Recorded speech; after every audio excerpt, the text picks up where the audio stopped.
Boa tarde, meninos, tudo bem? Como que estão? Como que passaram o final de semana? Tudo bem? A gente está encaminhando para final de semestre, né? Hoje a gente vai trabalhar a temática de coleta de exames laboratoriais, principalmente dar um enfoque para a gasometria, que é uma atribuição específica do enfermeiro, né? E discutir um pouquinho sobre hemotransfusão e hemoderivados. Então, esse é o roteiro da nossa aula de hoje, dia 4 de maio.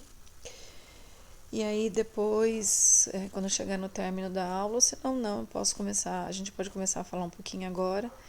Existe a previsão de que a gente realize as avaliações, né, online. Então, a gente precisa fazer o alinhamento do conteúdo que a gente vai trabalhar nessas avaliações, tá bom? Então, vai ser uma avaliação online, com tempo para resposta. Só que aí eu preciso de uma organização de quem não consegue estar full time para esse momento, né? Porque a prova tem que ser realizada no momento da aula. Então, a gente precisa alinhar isso com 100% da sala de aula, tá bom? Então, vocês me sinalizem depois no privado, caso tenham alguma dificuldade. Eu não estou marcando a prova agora, eu estou prevendo uma data possível para a última segunda-feira de maio, dia 27.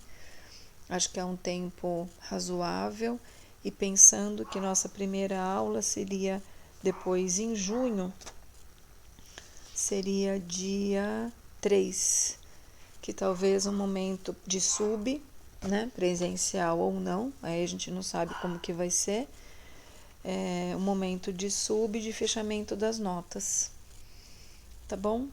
Então, porque nós ainda temos de conteúdo para discutir dor na sala de emergência e reanimação cardiopulmonar, né, na sala de RCP. E aí depois a previsão é da nossa avaliação, tá bom? Então, é uma data prevista, algo que eu estou pensando em termos de cronograma, e aí a gente alinha certinho com vocês, tá bom? Então, a gente vai começar então a discussão de hoje sobre coleta de exames.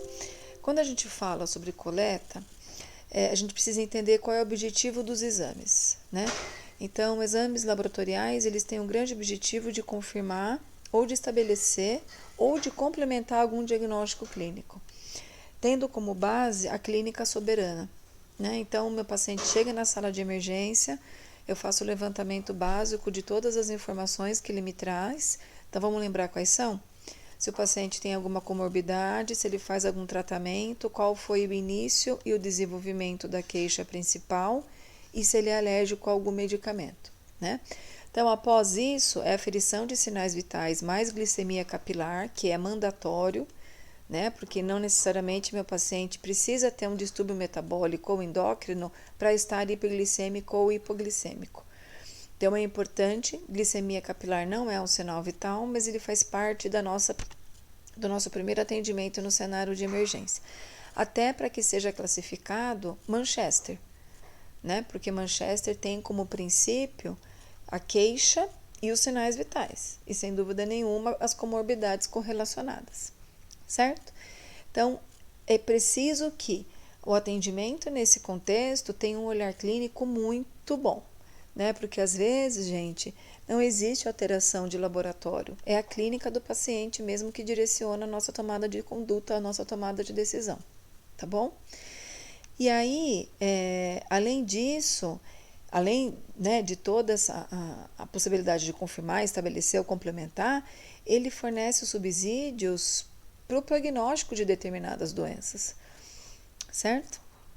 Ele é capaz de fazer uma medicina preventiva ou um cuidado preventivo a partir do momento que eu estabeleço com esses exames a previsão para esse paciente em termos de tratamento, em termos até de cura ou de reabilitação, né?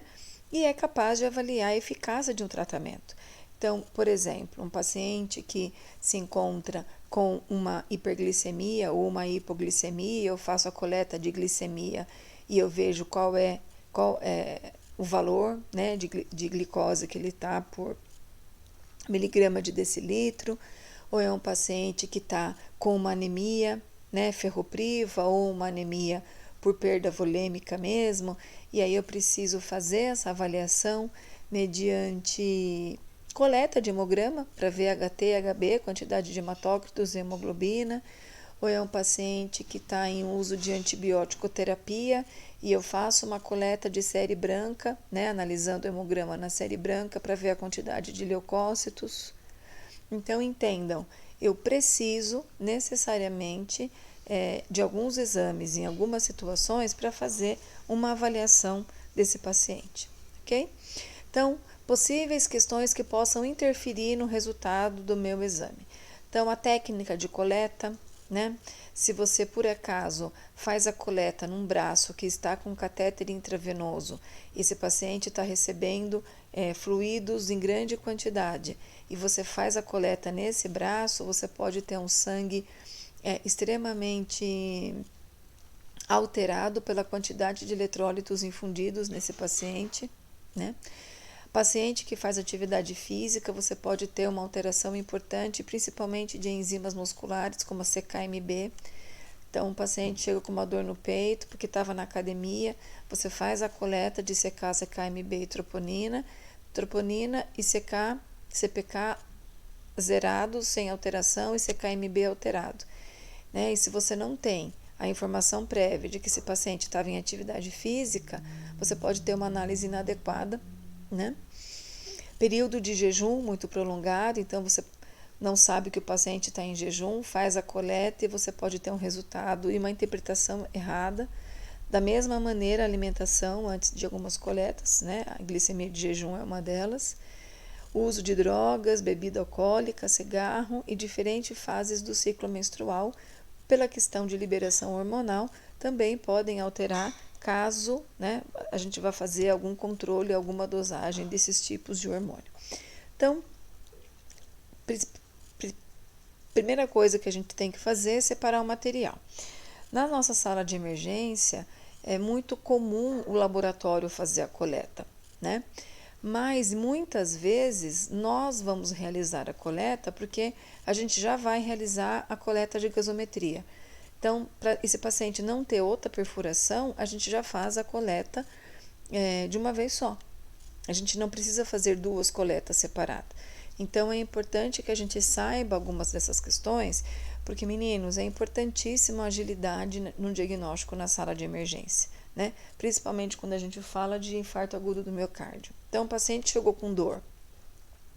Até eu chamar meu laboratório, né? Ele pode estar em um outro atendimento, a outro paciente, em outro setor do hospital, nada impede que eu faça essa coleta. Não é a função de quem? É melhorar o prognóstico para esse paciente, adiantando o resultado de laboratório para tomada de decisão médica. Certo? Então, é importantíssimo que a gente tenha conhecimento sobre isso. Então, aqui são os materiais que a gente vai utilizar. A gente tem a possibilidade, isso aqui é nível mais de ambulatório, né? A gente não faz coleta com vácuo Tyner no cenário da emergência e no hospital também não, a não ser em ambulatório. Por quê? Porque para eu fazer uma coleta com vácuo Tyner, ele é muito mais rápido, né? Não tenha dúvida disso, e a gente vai conhecer o material. Só que eu não posso ter uma rede venosa fragilizada, como do idoso, por exemplo, porque eu posso fazer ruptura dessa estrutura venosa. Então, é importantíssimo que a gente saiba qual material utilizar para cada função. Então, o que a gente mais costuma utilizar no cenário da urgência, gente, é seringa e agulha, tá bom? A coleta com vácuo Tyner, ela é mais comum no cenário de ambulatório, tá? Nada impede que um paciente seja submetido a esta técnica no cenário de internação. Mas na emergência, já adianto para vocês que não é uma prática, ok? Então, nosso material, né, garrote, né, a oclusão após a coleta, seringa, agulha, né? ou scalp, né? Se a gente for preferir colher com scalp, os tubos condizentes com o tipo de material sanguíneo que o médico quer a coleta, né? Então, aqui é o material de Vacutainer, onde eu tenho a agulha, né? Eu tenho aqui o dispositivo que eu conecto esta agulha e faço a introdução no paciente, ok? Então, é mais ou menos assim que funciona. Então, é um material totalmente descartável, que eu não tenho contato, com exceção desse material aqui, né? A agulha, ela é descartável. Então, a partir do momento, percebam que ela é calibrosa, por isso que eu preciso ter uma estrutura de calibre venoso diferenciado, né? Então, observem, eu tenho aqui a introdução da agulha, logo o sangue vem para o canhão e eu introduzo nesse dispositivo o meu tubo. E aí, por vácuo, este tubo acaba permitindo a passagem do sangue da rede venosa para a região interna do tubo, ok? Desta maneira. Então, é uma técnica segura em termos de contaminação. O profissional só vai trocando os tubos de acordo com o preenchimento. Então, coloca um tubo, coloca outro tubo. Não há necessidade da introdução inteira da agulha, né? O bisel estando inserido na rede venosa é o suficiente. Não tem necessidade de eu introduzir totalmente essa estrutura agulhada, tá? E aí, realiza-se a coleta de exame, certo? Aqui é outra imagem, né? No momento da introdução, então, bisel para cima, braço garroteado, você observa, né, o regurgitamento venoso, e aí você consegue, então, fazer a introdução dessa agulha, e muitas pessoas já fazem a punção com o tubo conectado ao vácuo, e outras não. Outras fazem a primeira punção porque fica mais leve este dispositivo e depois você faz a inserção, então, do tubo, ok? Essa outra técnica que a gente utiliza no cenário de urgência e emergência é com agulha. Então, nada difere de uma punção venosa, gente, nada. A única questão é que eu não vou colocar um catéter intravenoso, eu só vou fazer a coleta, ok? Então, garroteamento, antisepsia, e aí eu faço a introdução com o bisel voltado para cima com a agulha. A diferença é que com a agulha eu tenho que aspirar, ok? Então, existe a necessidade da aspiração por conta de que eu não tenho um sistema de vácuo que permita automaticamente o preenchimento da minha seringa. Então, é necessário que eu tenha habilidade para aspirar este sangue, né, após o preenchimento de sangue aqui no canhão, ok? Outra possibilidade que a gente utiliza muito em paciente idoso com rede venosa extremamente limitada em termos de calibre, ou mesmo em crianças, é a coleta de exames com scalp, tá bom? Então, a gente faz a punção, preenche toda a extensão, né, com sangue e conecta no final do scalp a agulha e vai aspirando e trocando as agulhas aqui no final do scalp, ok? É um dispositivo que te permite uma flexibilidade maior na hora de fazer a punção, né? Porque uma vez você manipulando aqui essas hastes, né, do scalp, você consegue uma flexibilidade maior, tá certo? E aí você tem que ter habilidade para que com a outra mão você faça a conexão, ou mesmo com as duas mãos você faça a conexão da seringa no final desse dispositivo, para poder então fazer a aspiração do sangue, ok? Então, é importante relembrar algumas questões de tubo, né? Então, esse tipo de tabelinha a gente pode deixar na nossa sala, no nosso posto de enfermagem da emergência. Não é algo que a gente precisa decorar, né? O decorar vem com o dia a dia, com o hábito. Mas é importante que a gente saiba que a tampinha, a cor da tampa, difere qual é o objetivo do exame que eu quero, tá? Então, exames que eu preciso analisar bioquímica, eu preciso ter essas substâncias, esses anticoagulantes no vidro, né, no meu tubo. Então, a tampinha tem que ser dessa cor, cinza. Os vermelhos são sem anticoagulante nenhum, que a gente utiliza para fazer alguns outros tipos de bioquímica e sorologia, né? Hematologia, que a gente precisa fazer análise hematológica, é a tampinha azul. Sorologia e bioquímica, amarela. Hematologia, alguns outros tipos, que eu tenha EDTA como anticoagulante, é a tampinha roxa. Então, é só a gente pregar isso na parede e, ao invés aqui de setor, colocar quais são todos os tipos de exame que eu vou utilizar para cada tipo de tubo, certo? É só colocar, pedir para o laboratório, para eles passarem para a gente, coloca no nosso posto de enfermagem. Cada vez que se você não tiver o laboratório presente, você faz a coleta. Nesse momento de Covid, para a gente evitar o grande fluxo de funcionários dentro da sala de emergência, né, da emergência não, da UTI Covid, foi discutida a possibilidade de só a enfermagem fazer a coleta, para evitar o fluxo de pessoas dentro, mesmo do laboratório. Então, entendam a importância da gente ter essa destreza, né? Não que seja uma função nossa, mas é importante essa destreza.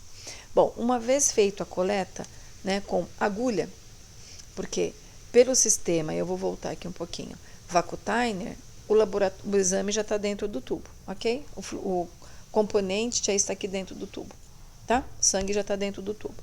Aqui não, né? Aqui eu tenho que pegar esse conteúdo e colocar dentro do tubo. E aí existem diversas maneiras de se fazer isso, né? O mais adequado, sem dúvida nenhuma, sem contaminação do tubo, é você tirar a tampa e projetar este líquido na parede do tubo sem pressão muito forte para você não alterar a composição da estrutura das hemácias, né, e dos componentes sanguíneos. Então, isso seria o ideal, tá? Existem algumas instituições que preconizam você furar com a agulha tampa, né, e outras fazer isso com a tampa aberta. A grande questão é a contaminação quando eu abro a tampa. É só tomar cuidado para não contaminar, para você não levar a contaminação para dentro da amostra de sangue do paciente, ok? Muito bem, então aqui estão os tubinhos, né? Cada um diferenciado pela sua cor de tampa. Você pode até morar em uma região que eles não utilizem esse padrão, né? Tenha um verde limão aqui no meio das cores todas, né? E não tenha um roxo, tenha um azul diferente. Ou seja, não importa a cor. Geralmente essas cores elas são padronizadas, mas se por acaso for diferente, é só estabelecer as cores com uma tabelinha na sua sala de emergência, onde cada cor vai representar os tipos de exame que representa essa coleta, ok? Então, vamos discutir um pouquinho gasometria agora. Quando a gente fala de gasometria, a gente já fala de um exame diferente da amostra de laboratório, que é exclusiva do enfermeiro. Então, no nosso cenário de assistência, só quem pode fazer a coleta é o enfermeiro. Então, toda vez que eu tenho gasometria para coletar, é o enfermeiro que tem que fazer essa coleta, né? Então, por isso que eu condicionei esta aula, que é específica nossa, e no cenário da emergência a gente faz demais, porque a maioria dos nossos pacientes graves precisam desse exame, eu condicionei com o exame de laboratório. Por quê? Porque muitas vezes a gente vai coletar gasometria e também exame de laboratório para aproveitar a mesma perfuração na veia do paciente, tá bom? Então, gasometria é um exame que te permite, com 1 ml de sangue, observar várias questões no sangue desse paciente, né? Principalmente alterações metabólicas, como alteração do pH deste sangue, como alterações respiratórias. Ou também nós podemos ter alterações mistas, tanto respiratória quanto metabólica. E essas alterações são observadas pela concentração de oxigênio que eu tenho na corrente sanguínea, pela concentração de CO2 que eu tenho na corrente sanguínea e pela concentração de pH que eu tenho no sangue desse paciente. Então, este exame, a partir da leitura pelo gasômetro, ela tem a possibilidade de fazer essas análises. Tanto a análise de concentração de CO2 e PCO2, como a concentração e alteração da acidez desse sangue. Se ele é um sangue que está neutro, se ele é um sangue que está ácido ou é um sangue que está voltado mais para a base. Então, essas alterações são importantíssimas na tomada de decisão médica no cenário da urgência e emergência. Né? Quando a gente fala de quais alterações que a gente viu aqui, que são importantes, é importante a coleta de gasometria. Alterações respiratórias, alterações metabólicas como a cetoacidose diabética, né? E o estado hiperesmolar e hiperglicêmico. Então, entendam este exame como importantíssimo na tomada de decisão, certo? Então, é importante que, quando a gente vá pegar o material, né? Então, o ideal é que eu tenha a agulha de insulina, porque é exatamente o que eu preciso, né?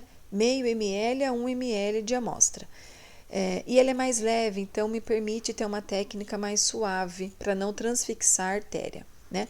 Porque entendam que, diferente de uma veia, quando eu punciono uma artéria, eu necessito sentir a artéria, o pulsar da artéria, diferente da veia que eu sinto a estrutura da veia, né? Então, é importante que a gente utilize materiais pequenos e que te permitam uma amostra necessária. Não preciso coletar grande quantidade. Meio ml é o suficiente, tá?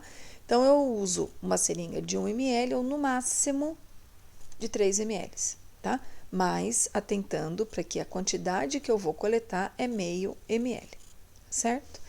Importante nós termos o uso do anticoagulante. Essa amostra não pode coagular, porque se ela coagula, nós perdemos a referência para o exame, tá bom? Então, como que a gente costuma fazer? A gente umedece, né, o corpo dessa seringa com anticoagulante.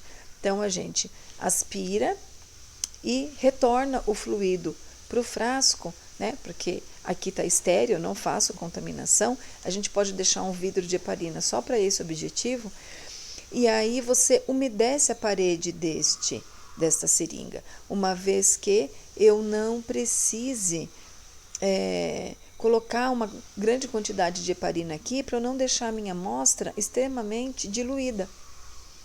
Eu não posso ter uma amostra muito diluída por uso de anticoagulante, certo, gente? Então, a primeira coisa que a gente vai fazer é analisar a rede arterial do nosso paciente. Então, é importantíssimo que a gente faça o teste de Allen. Então, primeiro a gente vai pedir para o paciente abrir e fechar a mão, certo? E aí a gente vai ocluir as duas artérias desse paciente, tanto a ulnar quanto a radial. Vai pedir para esse paciente novamente fechar e abrir as mãos. E aí, com a mão aberta, a gente faz essa compressão e aí a gente vai observar que essa mão vai ficar pálida, porque eu vou impedir o fluxo sanguíneo pelas grandes artérias até aqui. A partir do momento que ela está pálida, eu vou liberar o fluxo da artéria ulnar, certo? E eu vou observar o retorno de tempo que essa mão voltou a ficar rósea. E aí, gente, esse tempo tem que ser menor do que 6 segundos. Quando eu tenho essa análise realizada, o que eu vou observar? Que esse meu paciente, ele está com a perfusão periférica adequada. Então, é uma artéria preservada, então é uma artéria que eu posso manipular, certo? Então, eu posso fazer a coleta, né, na nossa artéria de preferência, que é a artéria radial, ok? Então, esse material uma vez coletado, vai para o gasômetro, né? Ou gasímetro, como queiram, e aí esse aparelho delibera aqui na tela para gente os resultados em minutos, ok? E aí ele é emitido um papelzinho, como se fosse de maquininha de cartão de banco. Libera aqui um papelzinho com todos os dados de exame que eu estou analisando. Que é o que eu preciso analisar, certo? A punção, algumas literaturas orientam que se faça a 90 graus. Mas a 90 graus nas artérias periféricas, como radial, como ela é extremamente ela não é tão profunda, existe o grande risco da gente transfixar na hora que a gente introduz essa agulha a 90 graus. Então, o ideal é que seja feita de 30 a 45 graus, como está a imagem. Então, esta imagem é perfeita para a gente entender. Então, faz a antisepsia. Com um dedo eu sinto a pressão, o batimento dessa artéria, e com a outra eu introduzo a agulha na direção do meu dedo, uma vez que eu vou conseguir chegar exatamente na artéria que eu estou sentindo. Tá? Bisel para cima, sem alteração dessa técnica, e aí eu observo o fluido, né, sanguíneo vindo aqui no corpo da minha seringa, atentando para a cor e a pressão desse sangue, gente. Se o sangue está indo sem pressão, é porque eu não estou na artéria, ou eu transfixei a artéria, tá? Então, eu tenho que ter uma pressão positiva, esse sangue jorra dentro do corpo da seringa e a cor vermelho vivo, tá? Porque lembre que o sangue arterial é vermelho vivo, o sangue venoso é um sangue mais escuro, mais roxo. Eu vou tentar achar um vídeo de uma coleta de gasometria e posto para vocês, ok? Então, basicamente é isso. O nosso cuidado é importantíssimo em relação ao uso de EPIs para as coletas, né? O uso de técnica séptica para você não contaminar a sua amostra e não permitir que na coleta da sua amostra você tenha uma alteração por técnica de coleta. No cenário da emergência, a gente costuma dizer que a agilidade é fundamental para que o fluxo das coisas funcione de maneira a contento, mas a gente não pode comer bola no sentido de que a pressa, né, interfira na qualidade do cuidado e da técnica que a gente está realizando. Tá bom? Então, tudo tem que ser feito rápido, sim, mas não ferindo a técnica, ok? Bom, e aí na sequência a gente vai falar sobre hemocomponentes e hemoderivados, que é também uma prática que a gente utiliza muito no cenário da urgência, ok? Principalmente quando esses pacientes, eles não têm vaga nas enfermarias, né? Por conta de falta de vaga mesmo, e esses pacientes graves na enfermaria não, na UTI, ficam com a gente na sala de emergência. Então, é importante que a gente saiba fazer esse tipo de manipulação para que a gente consiga oferecer para esse nosso paciente o melhor tipo de cuidado, a melhor assistência de enfermagem, tá? Então, quando esse paciente chega na nossa emergência, ou ele já está na emergência e ele precisa de uma transfusão de sangue ou de algum hemoderivado, é importantíssimo que a gente reconheça qual é o fluxo da nossa instituição, né? As instituições, elas têm fluxos diferentes. Por que eu digo isso? Porque um hospital que tem um hemonúcleo ou uma agência transfusional ou um hemocentro, o fluxo é diferente, porque ela tem a bolsa de sangue no serviço. Unidades hospitalares que não têm essa estrutura, elas precisam buscar, e geralmente essa busca é no hemocentro da cidade. Então, eu preciso entender que isso não vai ser imediato. Eu vou fazer a coleta da tipagem sanguínea, mandar para a agência transfusional ou para o banco de sangue e vou receber a amostra. Não, não vai acontecer isso. Então, eu preciso entender que no meu cenário de urgência, quando eu preciso de uma hemotransfusão de urgência, essa minha urgência vai demorar pelo menos 1 hora para acontecer. Porque eu tenho que fazer contato com o meu hemocentro de referência, alguém tem que buscar essa amostra para ser infundida no nosso paciente. Então, é importante que a gente entenda como funciona esse fluxo dentro de cada instituição hospitalar, ok? Em serviços de pronto atendimento, não existe hemotransfusão, ok? Não existe. Isso só pode acontecer dentro de unidade hospitalar, ok? Outra questão importante é a diferença de um hemocentro para um hemocentro, para hemonúcleo, para banco de sangue e para agência transfusional. Então, a agência transfusional é uma agência que fica dentro do hospital e ela recebe as bolsas de sangue, de plaquetas, né, de plasmas, do banco de sangue da cidade, do hemocentro, né, encaminha para essa agência transfusional e essa agência transfusional é responsável pela distribuição desse material no hospital, ok? Mas ele não faz a coleta externa. Diferente de um banco de sangue dentro do hospital que é aberto para coleta externa. Então, esse banco, ele abre várias vezes na semana, todos os dias, todas as manhãs, para fazer coleta externa. E aí, esse banco, essa coleta atende a demanda desse hospital. Quando eu tenho um hemocentro, esse hemocentro, como a gente tem no Conjunto Hospitalar de Sorocaba, né, que é a CONSAN, ele é responsável por subsidiar a amostra para toda a região. Então, centraliza ali, hemo, sangue, centro, de centralizar toda a distribuição de hemoderivados para a nossa região, que compreende 49 municípios.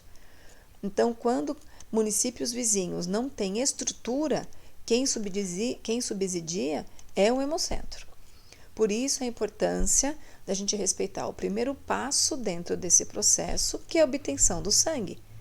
Porque se eu não tiver sangue no banco, na agência, onde for, eu não tenho como transfundir no meu paciente. Então, é importantíssimo enfatizar a necessidade de campanha de doação, né?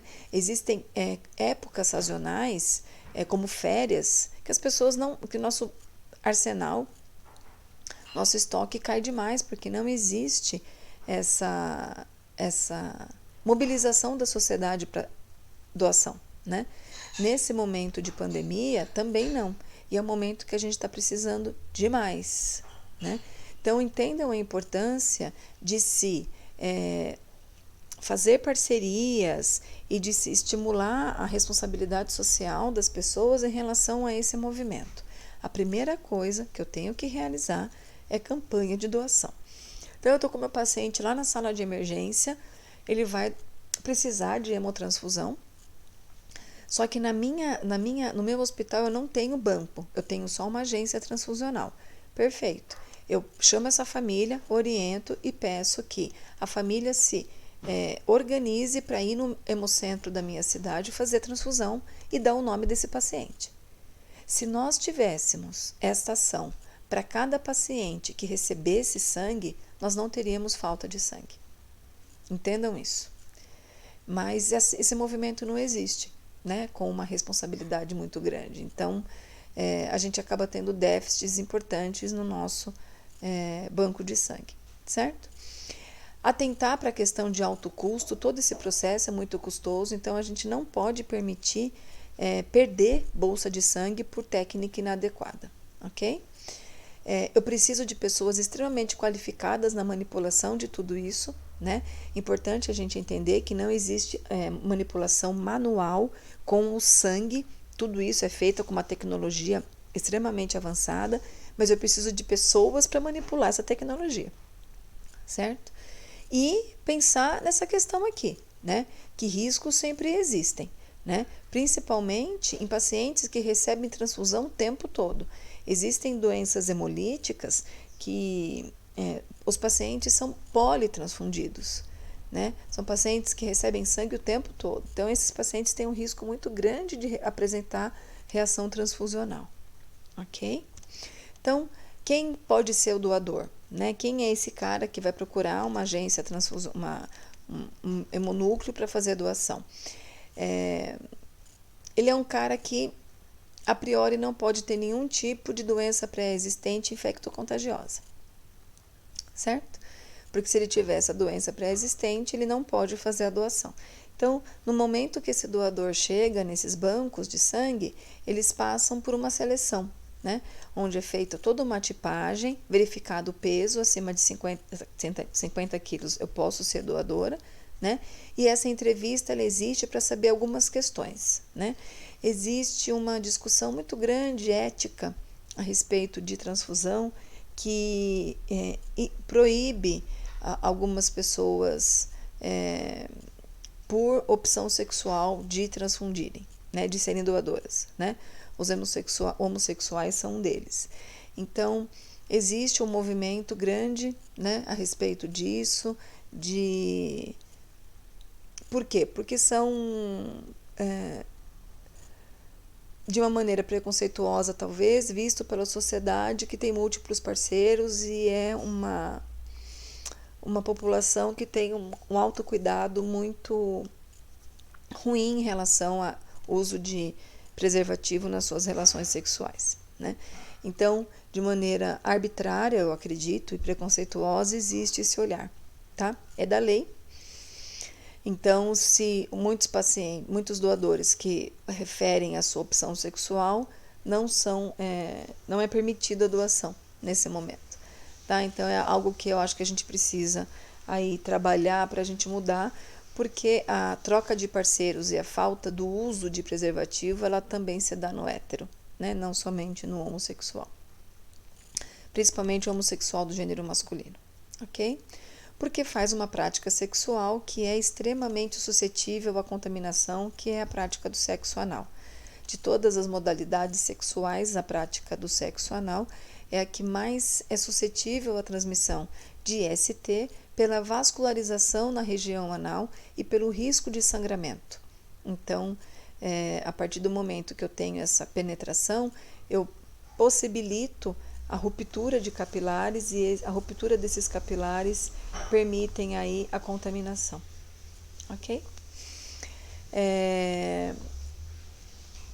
Falando um pouquinho da coleta, após essa seleção, ele vai para a sala de coleta, né? A punção ela tem que ser calibrosa, porque senão a gente não tem a fluidez do sangue sem que coagule. Então, é preciso que isso seja extremamente calibroso, né? E aí existe a possibilidade de fracionar, né, essa coleta, que geralmente são de 500 ml, para concentrado de hemácias, plaquetas e até plasma, tá bom? Observem aqui nesse quadro o tempo de validade que esses hemocomponentes têm. Então, o concentrado de hemácias dura até 35 dias, plaquetas de 3 a 5 dias, pouquíssimo, e plasma até 1 ano, tá bom?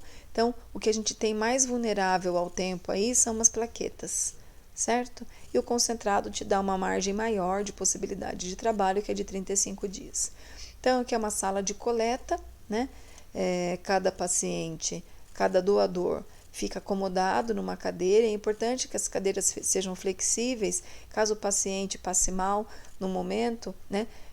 Ele está lá, né, seguro nessa cadeira que inclina. É importante a nossa orientação como profissional da saúde sobre a característica desse paciente para doar, no seguinte sentido, não é nem característica, mas é orientação mesmo, que não precisa ir em jejum, eu não posso estar com alguma doença em tratamento agudizada, né? Não as doenças crônicas, né, como hipertensão e diabetes, não são contraindicações, mas uma doença inflamatória aguda, né, que a minha situação de saúde não esteja adequada, então eu não estou em estado de saúde para doar, né, esse tecido para alguém. Lembrando que sangue é um tecido, gente, né? Ele não é um órgão, mas ele é um tecido. Não é um órgão maciço, mas ele é considerado um órgão se você pensar em que todo o tecido é considerado, né, tem esse conceito. E ele também entra nas campanhas de doação, né, de órgãos e tecidos.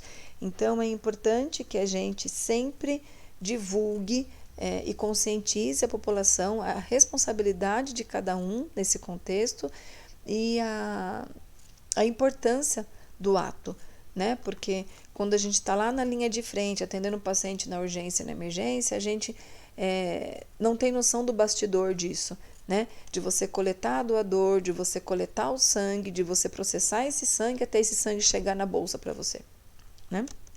Então, é importante que as campanhas sejam movimentadas e que pessoas né, essa é uma campanha super antiga, quando esse jogador de vôlei, que eu não lembro o nome dele, nossa, não lembro, Giovanni, né? Acho que nem é da época de vocês, na época que a gente tietava do jogador de vôlei. Na época, uma época que esse cara fez uma campanha, e quando a gente relaciona pessoas da mídia, né, com essas campanhas, é uma maneira de você estimular a sociedade, principalmente quem é fã, né? Então, é uma estratégia, né, sem dúvida nenhuma. Então, uma das primeiras questões que a gente vai realizar é a coleta da tipagem sanguínea, que não é diferente de uma coleta de exame normal, ok? Só tem tubos específicos para essa coleta. Então, a primeira coisa que vai acontecer é o preenchimento do impresso pelo profissional médico, ok? O enfermeiro não faz esse preenchimento, Tem que ser um médico. Não tenham a mania de enfermeiro em secretário de médico, que o médico deixa assinado um pedido e a gente vai e preenche. Se você preenche alguma coisa errada, você responde por isso, por mais que seja a assinatura do médico, porque ele vai provar que não foi ele que prescreveu, certo? Então, existe impresso próprio para esse preenchimento, e nesse impresso ele é muito relativo com cada instituição hospitalar, mas a Consan, que é a nossa referência aqui nessa região, né, do interior, ela preconiza alguns critérios que essa ficha, que esse impresso tem que ter. E consta nessa ficha informações sobre o paciente, né? Não só de peso, mas qual é o motivo da internação, se esse meu paciente, ele perdeu sangue como? Ele perdeu ou eu quero repor uma necessidade ferropriva, por exemplo, né, uma anemia, o que a gente não faz na emergência, mas às vezes é necessário, porque o desconforto respiratório do paciente está tão intenso que eu preciso repor hemoglobina para esse paciente. Então é muito relativo, mas eu tenho que colocar algumas informações básicas que são compreendidas nesse impresso, tá? Faço a coleta da amostra, encaminho ao banco de sangue, né, do meu hospital, ou se eu não tenho essa estrutura em hospitais menores, né, do interior aqui da nossa região, então eu tenho que encaminhar essa amostra para quem vai fazer a análise. Geralmente os laboratórios dos hospitais fazem, mas tem que ver o fluxo da instituição que vocês trabalharem, tá?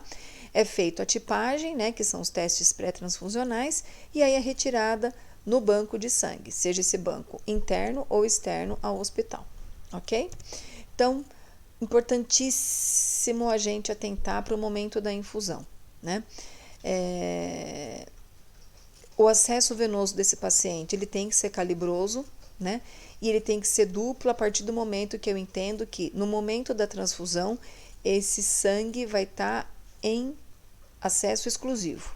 Eu não estou correndo com esse sangue medicamento, eu não estou correndo com esse sangue nenhum tipo de soro, eu não estou correndo com esse sangue mais nada.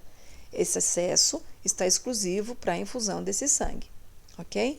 É importantíssima a nossa vigilância, e a nossa vigilância ela tem que acontecer à beira-leito por 10 minutos, os 10 minutos iniciais da hemotransfusão, ok?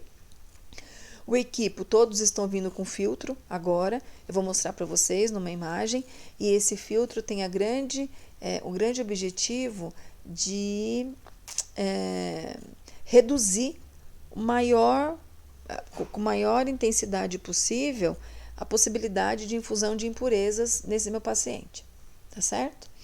Nunca posso adicionar medicamentos, né, nesse componente sanguíneo. A temperatura do paciente nunca pode estar acima do 37 graus, ok? Com 37 a gente já fica atento, porque pode chegar em 37,5. Então, eu tenho que me certificar antes de pedir essa bolsa de sangue para quem vai me distribuir esse sangue, seja um banco, seja uma agência, eu tenho que ter certeza que meu paciente está febril. É fundamental isso, tá? A temperatura do hemocomponente nunca pode estar gelado, senão eu posso promover um choque no meu paciente térmico. A velocidade da infusão é no mínimo de 1 hora e no máximo de 4, né? Mínimo de 1, aquele paciente que está perdendo sangue em grande quantidade, eu preciso infundir rapidamente, e não posso passar de 4, porque senão eu posso alterar os componentes desse sangue, tá? Mínimo de 1 hora, gente, é para que o meu paciente, quando recebe um tecido que não é dele, por mais que a tipagem seja igual, mas não é dele, eu reduzo o risco de reação, tá? E na emergência, meu paciente está com uma ruptura importante de artéria, aí tudo se justifica em termos de velocidade. Então, eu posso infundir com tempo menor, né? Mas aí eu estou respaldado pela emergência do quadro, ok? Então, a punção de um acesso venoso calibroso é importante, ok? Para que senão se você tiver um acesso venoso de pequeno calibre, o sangue não infunde. Você vai ter uma dificuldade absurda na infusão, porque a gente tem que entender que esse sangue ele é espesso, né? E quanto menor o calibre, maior a dificuldade, ok? De você transfundir. Eu não posso colocar sangue em bomba de infusão para acelerar o processo de infusão, certo? Porque a partir do momento que o sangue passar pela roliça da bomba de infusão, ele faz quebra de hemácia, ok? Então, Aqui eu tenho uma amostra de uma bolsa de sangue, certo? E aqui do equipo. Este é um equipo simples, onde essa região aqui, né, eu conecto na bolsa de sangue, preencho aqui, né, este espaço, e aqui começa a fazer o gotejamento, eu tiro todo o ar, né, do equipo com sangue para não infundir ar nesse meu paciente, e aí essa extremidade aqui eu conecto na infusão, no acesso venoso, ok? Diferente deste equipo aqui que é com filtro. Este é o filtro. Meninos, esse filtro é do cão para a gente preencher, mas é importantíssimo o preenchimento, porque senão o sangue não chega no copinho aqui, para poder percorrer todo o equipo e conectar no meu paciente. Então, de novo, esse é o introdutor na bolsa de sangue, né? Uma vez introduzido, eu tenho que fazer todo o preenchimento de sangue até que ele chegue no equipo, no filtro, perdão. Chegou no filtro, todo o preenchimento desse filtro. Preencher o filtro, ele vai continuar a infusão para o copinho e aí eu faço percorrer todo o equipo até chegar nessa ponta onde eu fecho e vou até o paciente para fazer a conexão. Lembrando que antes de fazer a infusão neste paciente, eu preciso obrigatoriamente verificar a temperatura desse paciente. Não só a temperatura, gente, mas olhar como esse paciente está. Verificar se ele não está com desconforto respiratório, para que se por acaso ele desenvolver desconforto respiratório durante a transfusão, eu entenda que é transfusional e não que meu paciente já estava assim. Então, eu preciso conhecer o meu paciente antes de transfundir, ok? Temperatura é essencial, frequência respiratória e observar toda a clínica do paciente antes. Orientar esse paciente o que vai ser feito e atentar para a questão de religião. Não comam bola com isso, ok? Existe um limite para a questão ética, moral desse contexto todo e a gente precisa respeitar, certo? Então, é claro que existem situações de emergência que a gente nem recebe informação que esse paciente, por exemplo, era testemunho de Jeová. Mas eu acho muito ruim quando não existe respeito nesse contexto. E, de novo, o que eu sempre falo para vocês, eu não preciso compartilhar da mesma crença, da mesma fé ou da mesma opção sexual do meu paciente para poder respeitar. Eu tenho que respeitar. Simples desse jeito. Então, por mais que meu paciente esteja numa situação de emergência, eu tenho que ter esse respeito. Existem situações que a gente não consegue, por uma questão de que se eu não transfundir agora ele vai morrer, no intraoperatório, por exemplo. Esse paciente chegou com uma perfuração importante de abdômen e ele vai rápido para o centro cirúrgico, né? Veio sem nenhum tipo de identificação, porque no acidente a carteira ficou no carro. Quem me trouxe ele, que foi o serviço de atendimento pré-hospitalar, não me passou essa informação. Ele foi para o centro cirúrgico e no meio da cirurgia ele transfundiu. Nós não temos a informação, é uma coisa. Agora, nós não respeitarmos sabendo é outra coisa, né? Então, eu queria compartilhar com vocês uma experiência que eu tive. Em toda a minha época de assistência, eu tive experiência com pacientes testemunhos de Jeová só na pediatria. Não tinha uma pausa para o meu café, peraí. Gostoso. Então, o que acontece? A gente estava na emergência e chegou uma criança de mais ou menos 7, 8 anos com um quadro anêmico importantíssimo. E a gente precisava hemotransfundir, mas não era uma hemotransfusão de emergência, era de urgência. Essa criança não ia morrer se não transfundisse naquele momento. Mas era uma criança que estava grave, desenvolvendo um problema respiratório importante, porque não tinha hemoglobina circulante para carregar a molécula de oxigênio. Certo? E aí a família veio, né? E a família estava protelando a ida ao hospital justamente por isso, né? E na hora que foi feito o exame nessa criança, na sala de emergência, todo o atendimento, a pediatra informou os pais que iria ser feito, tinha necessidade da hemotransfusão, e aí eles comunicaram que eram testemunhos de Jeová. No mesmo momento, a sensibilidade da equipe foi unânime de perguntar qual era a opção que a família dava para gente, para que a gente mantivesse o respeito à fé deles, né? E aí eles compartilharam que tinha um hospital em Jundiaí que já desenvolvia fluidos corporais. Claro que não correspondia à total compensação, né, componentes sanguíneos no paciente, mas que tinham trabalhos sendo realizados com grande resultado. E aí a gente perguntou para os pais se eles gostariam que nós transferíssemos a criança, mas que a gente precisava primeiro estabilizar aquela criança. E aí nosso serviço social entrou em contato, deu muito certo de ser dia de semana, que a gente tinha serviço social no hospital, fizeram contato com Jundiaí, que conseguiu viabilizar tudo isso, e a criança foi para lá e transfundiu um fluido desenvolvido especificamente para esse objetivo, né? É um hospital, era na época, não sei se ele existe ainda, gerenciado pela igreja, né? Pelos testemunhos de Jeová. Queria chamar a atenção de vocês para isso, para o respeito, tá bom, meninos? É importante que a gente pense nisso como um direito do paciente, da família. Eu já tive várias situações em outras instituições hospitalares de a transfusão de sangue no testemunho de Jeová ser algo tão grave, que a família abandona o paciente porque não reconhece ele mais como aquela pessoa da família, porque eles acreditam muito, eu posso estar falando alguma coisa muito errada, mas é o que eu recebi de informação. Eles acreditam que a partir do momento que você transfunde o sangue, você está mudando, faz uma mudança em relação à alma, em relação a algumas questões extremamente pessoais. De novo, eu não preciso acreditar para respeitar, né? Mas o nosso limite vai na vida, no limite entre a vida e a morte desse paciente. Então, se orientem a respeito disso na instituição hospitalar que vocês trabalharem, né? Eu acho que a gente não precisa entrar em guerra com ninguém da família para respeitar isso. Com muita orientação, as famílias entendem o nosso papel, mas a ignorância não permite esse entendimento de nenhuma das partes, né? Então, eu acho muito ruim piada em relação a isso, eu acho muito ruim a falta de respeito em relação a esse tema. Tá? E na sala de emergência a gente se depara, não com frequência, graças a Deus, mas a gente pode se deparar com essa situação. Por que eu digo graças a Deus? Porque são tomadas de decisão extremamente difíceis. Tá? Aqui é uma tabela de compatibilidade de receptor e doador, tá certo? Então, quem é doador universal, O negativo. Então, esse cara não pode morrer no cenário do mundo, né?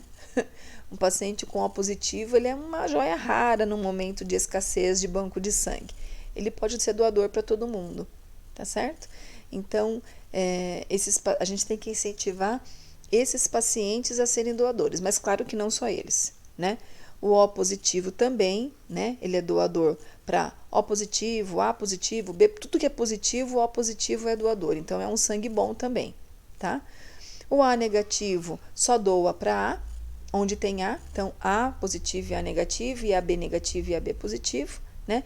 E quanto mais você vai descendo, você vai afunilando as possibilidades, né? Paciente A positivo só doa para A positivo e AB positivo.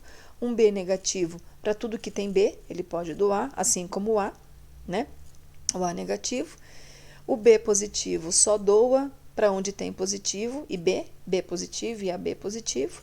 O AB negativo só para os ABs. E, gente, esse AB positivo é o mais infeliz, que ele só pode receber de AB positivo. Então, entendam a raridade que a gente tem. Não basta eu ter grande quantidade de doador. Eu tenho que ter doador específico para cada receptor, né? Então, olhem a importância da gente estimular as campanhas. Então, quem é AB positivo, esse cara tem que doar, porque ele só, um receptor AB positivo só recebe de um doador AB positivo. E é claro que do O negativo também.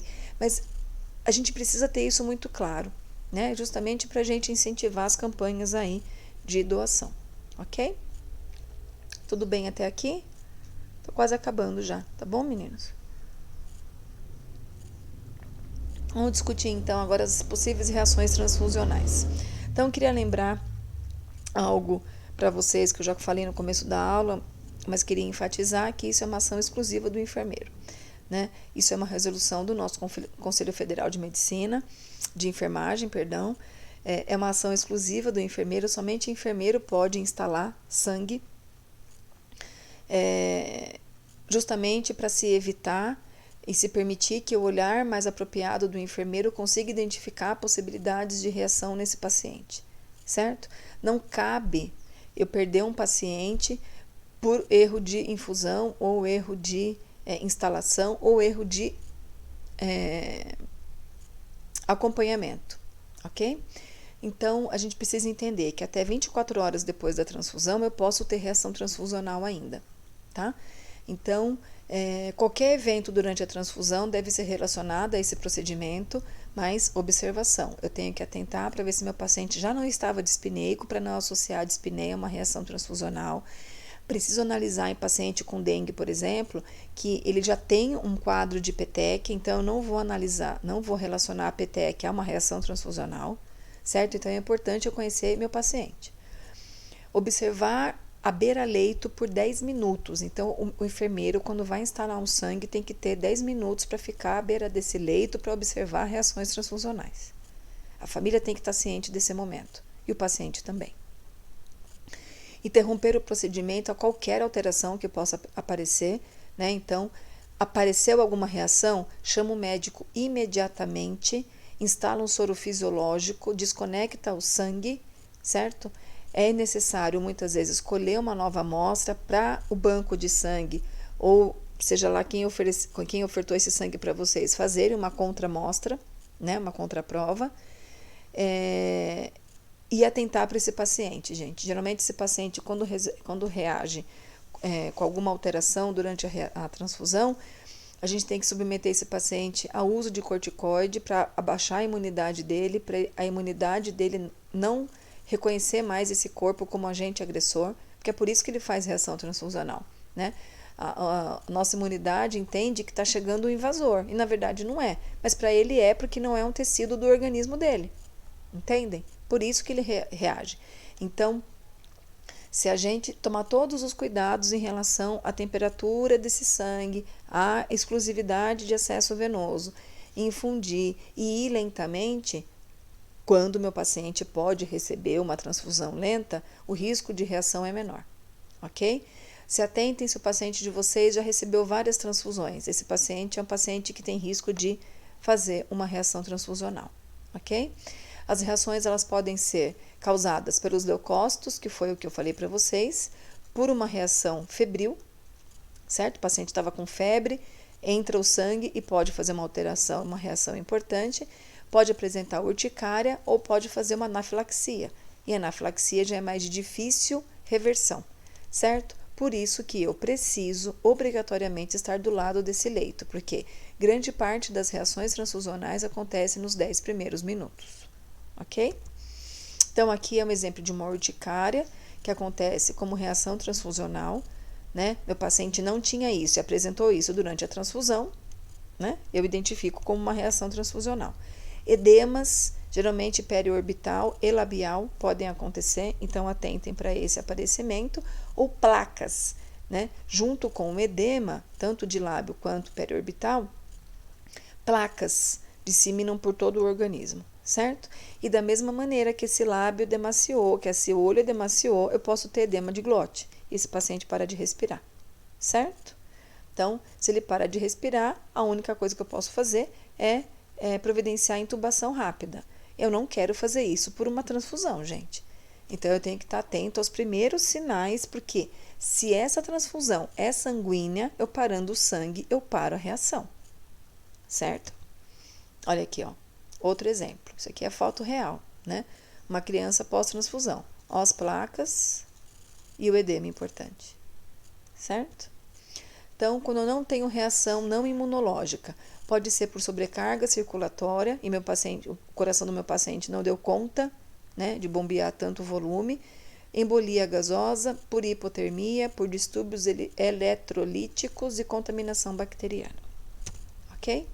Então, é importantíssimo a gente avaliar sinais vitais desse paciente e nível de consciência durante todo o período de transfusão. Atentem para a seguinte questão, meninos. Sinais vitais eu tenho que aferir temperatura e frequência respiratória a cada 10 minutos durante a transfusão, ok?